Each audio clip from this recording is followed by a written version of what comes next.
Kompania publike pastrimi ka nënshkruar kontrat 1.5 milion euro me komunën e Prishtinës, por jo për t'i kryer shërbimet e zakonshme të grumbullimit të mbeturinave.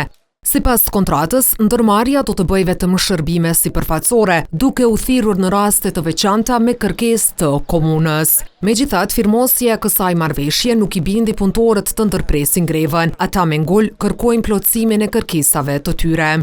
Nuk i mbulon domethënë kërkesat tona dhe nuk na mbulon për me mujt na me mbjetu me kontratën bazë të cilën e kena bërë gjithmonë, që ka qenë mbledhja e mbeturina në gjithë territorin e Prishtinës.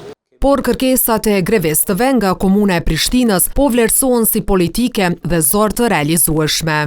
Po fatkeqësisht kjo grevë nuk ka filluar me ndonjë kërkim të një zgjidhje, kjo grevë ka filluar me një kërkim të një mundësie shtesë për ta bllokuar procesin për Prishtinën e pastër.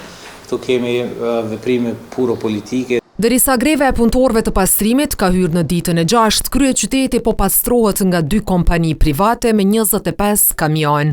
Nesër do vijë edhe kamioni 26 dhe kështu do vazhdojmë deri ta plotësojmë numrin minimal i cili është gjithherë dëshiruar, që është 30 kamion. Kompania pastrimi pretendon se komuna e Prishtinës i ka borx 2.7 milion euro dhe si shkak i kësaj nuk patën mundësi të furnizohen me derivate për kamionët që i përdoren. Si rjedhoi, kryeqyteti për ditë të tëra mbeti i mbuluar me mbeturina.